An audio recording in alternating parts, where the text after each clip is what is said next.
નમસ્કાર વિદ્યાર્થી મિત્રો. પ્રકરણ 8 જે ભૂગોળનો પ્રથમ પાઠ છે, જેની અંદર આપણે કેટલાક પ્રશ્નોની ચર્ચા કરીશું. આપણા પ્રથમ ભાગમાં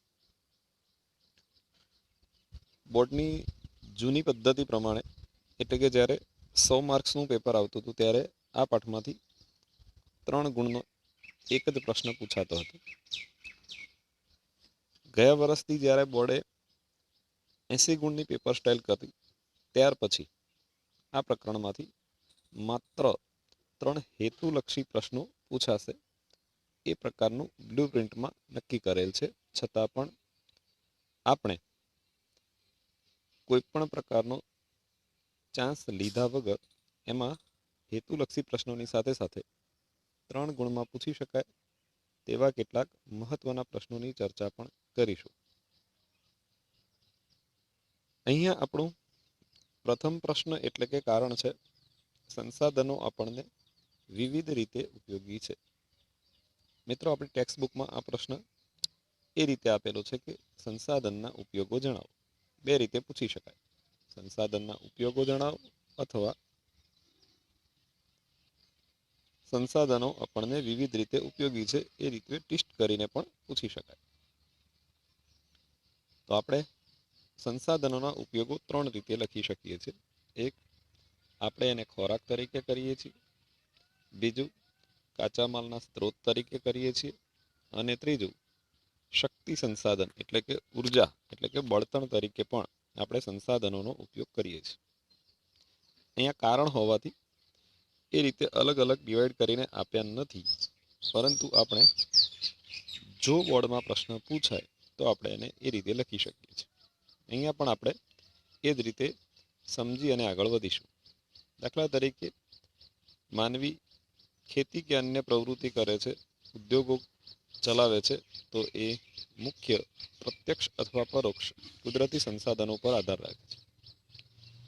સંસાધનો એ દેશની કરોડરજ્જુ કહેવાય છે. આપણું અર્થતંત્ર એ જે ધબકતું રહે છે એ સંસાધનોના કારણે રહે છે. દેશના આર્થિક વિકાસનો જે સમૃદ્ધિનો પાયો છે એ સંસાધનો કહી શકાય. આ બધા શબ્દો આપ સમજી શકો છો કે માનવીનું સંપૂર્ણ જીવન એ સંસાધન ઉપર આધાર છે. સંસાધનનો સામાન્ય મતલબ એવો થાય છે મિત્રો કે માનવી જે વસ્તુનો ઉપયોગ કરે તે દરેક વસ્તુ માનવ માટે સંસાધન બની જાય છે. તો આપ સમજી શકો છો કે કોઈ પણ વસ્તુ જ્યારે માનવ માટે સંસાધન બની જાય છે તો માનવી કોઈ વસ્તુ વગર ચલાવી નથી શકતો. એનું જીવન કોઈ ને કોઈ વસ્તુ સાથે સંબંધિત છે.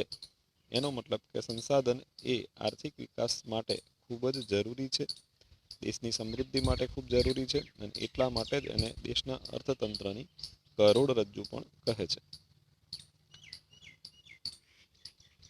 માનવી પોતાની ખોરાકની જરૂરિયાતો પૂરી પાડે છે સંસાધનોના અંદરથી. જેમ કે આપણે અનાજ ખાઈએ છીએ, કઠોળ પાકો લઈએ છીએ, શાકભાજીનો ઉપયોગ કરીએ છીએ, દૂધ અને દૂધની બનાવટોનો ઉપયોગ કરીએ છીએ. તો આ ઉદાહરણ તરીકે આપણે બુકમાં આપેલા છે મિત્રો. તો એ સંસાધનોના ખોરાક તરીકે ઉપયોગો થયા. એ જ રીતે માનવી જે કૃષિ આધારિત અથવા ખનિજ આધારિત જે ઉદ્યોગો ચલાવે છે એનો કાચો માલ પણ એને સંસાધનો એટલે કે કુદરતી સંસાધનોમાંથી મળી રહે છે. જેમ કે માનવી કૃષિ કરે છે તો એમાં જરૂરી એવા જે ઉદ્યોગો ચાલે છે, સુતરાઉ કાપડનો ઉદ્યોગ, શણ કાપડનો ઉદ્યોગ અથવા તો અન્ય જે ઉદ્યોગો ચાલે છે એ બધા કૃષિ આધારિત ઉદ્યોગો કહી શકાય. એ જ રીતે લોખંડ પોલાદ ઉદ્યોગ, તાંબુ ગાળણ ઉદ્યોગ, એલ્યુમિનિયમ ગાળણ ઉદ્યોગ, રસાયણ ઉદ્યોગ, આ બધા જે વિવિધ ઉદ્યોગો છે એ પણ કાચો માલ વિવિધ પ્રકારના ખનિજોમાંથી મળી રહે છે. તો એ સંસાધનોના બીજા ઉપયોગોમાં કહી શકાય. પ્રથમ ઉપયોગ એટલે ખોરાક તરીકે, અને બીજો ઉપયોગ એટલે કાચા માલના સ્ત્રોત તરીકે, અને ત્રીજો એનો ઉપયોગ છે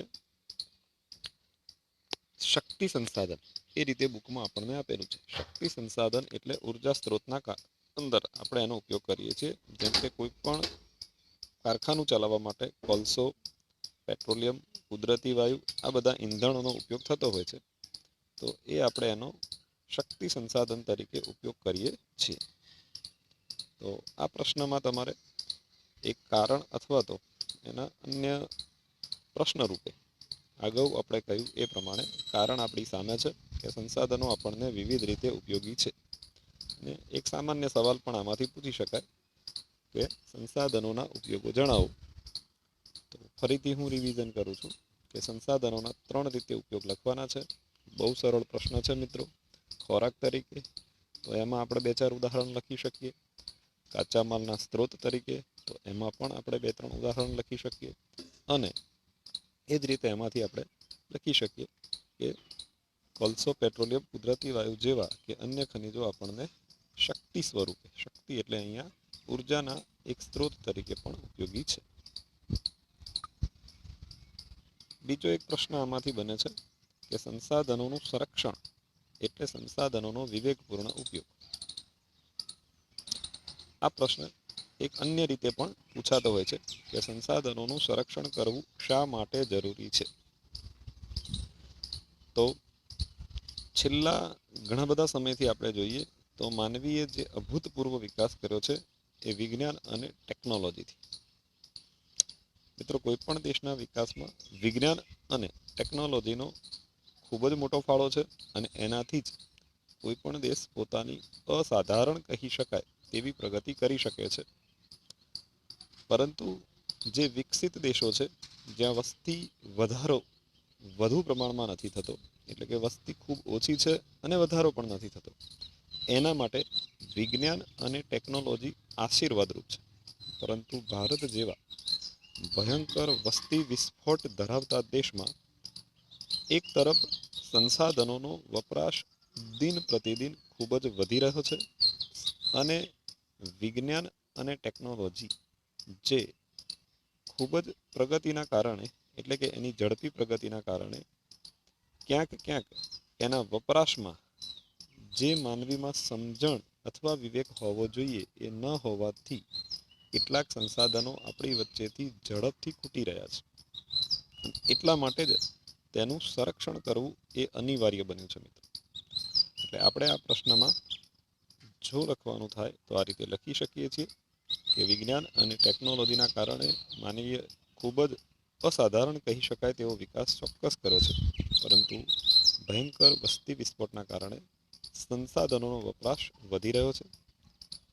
જો આ પરિસ્થિતિ દિન પ્રતિદિન ચાલુ રહેશે તો તેના ખૂબ જ માઠા, એટલે કે ખરાબ પરિણામો ભોગવવા પડશે.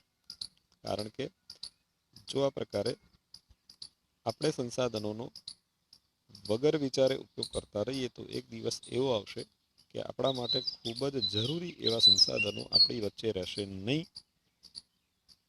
કારણ કે કુદરતી સંસાધનો ખૂબ જ મર્યાદિત પ્રમાણમાં છે, આપણી જરૂરિયાતો અમર્યાદિત છે. એટલે કે માનવીની જે જરૂરિયાતો છે એ ક્યારેય ખૂટવાની નથી. એની એક જરૂરિયાત પૂરી થશે ત્યાં બીજી ઊભી થવાની છે, એવી ચર્ચા 15મા પ્રકરણમાં આવે છે. એક પ્રશ્નમાં આપણે કરેલી છે. તો માનવીની જરૂરિયાતો એટલી બધી છે, એની સામે સંસાધનો ખૂબ જ મર્યાદિત પ્રમાણમાં હોવાથી એવી સમસ્યા ચોક્કસ આવવાની કે એ ખૂટવાના.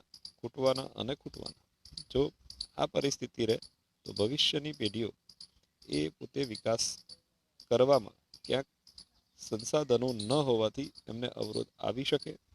અને માટે આજે આપણી સૌની ફરજ છે કે આપણે સંસાધનોનું સંરક્ષણ, એટલે કે તેની બચત કરતા થઈએ. અર્થાત એના જેટલો જરૂર હોય તેટલો જ ઉપયોગ કરીએ અને બાકીના સંસાધનોને ભવિષ્યની પેઢી માટે આપણે બચાવીએ. અને એટલા માટે જ જો કારણ રૂપે પૂછાય તો આપણે લખી શકીએ કે સંસાધનોનું સંરક્ષણ એટલે જ તેનો વિવેકપૂર્ણ ઉપયોગ. બીજી રીતે પૂછાય તો પણ આપણે આ જ લખવાનું છે કે સંસાધનોનું સંરક્ષણ શા માટે જરૂરી છે. તો આપણા 4 થી 5 મુદ્દા થાય છે મિત્રો. એક, માનવીય વિજ્ઞાન અને ટેકનોલોજી દ્વારા અસાધારણ પ્રગતિ કરી છે, પરંતુ ખૂબ જ વધારે વસ્તી વધારો જે સંસાધનોનો વપરાશ વધારી દીધો છે. જો આ તરફ, એના સંરક્ષણ તરફ આપણે નહીં વિચારીએ તો એના માઠા પરિણામો માટે આપણે તૈયાર રહેવું પડશે.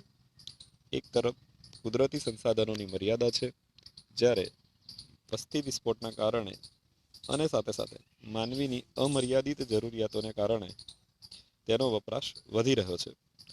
જો આ પ્રમાણે ખરેખર એનો વપરાશ થતો રહે તો ભવિષ્યની પેઢીઓ માટે કેટલાક સંસાધનો ન બચે, અને ન બચે તો એના વિકાસમાં અવરોધ આવે. એ માટે જ આપણે અત્યારે તેનું સંરક્ષણ કરવું જરૂરી બન્યું છે. આભાર મિત્રો. આગળની ચર્ચા આગળના ભાગમાં આપણે કરીશું. બંને પ્રશ્નો શાંતિથી વિચારી અને લખવાનો પ્રયત્ન કરજો.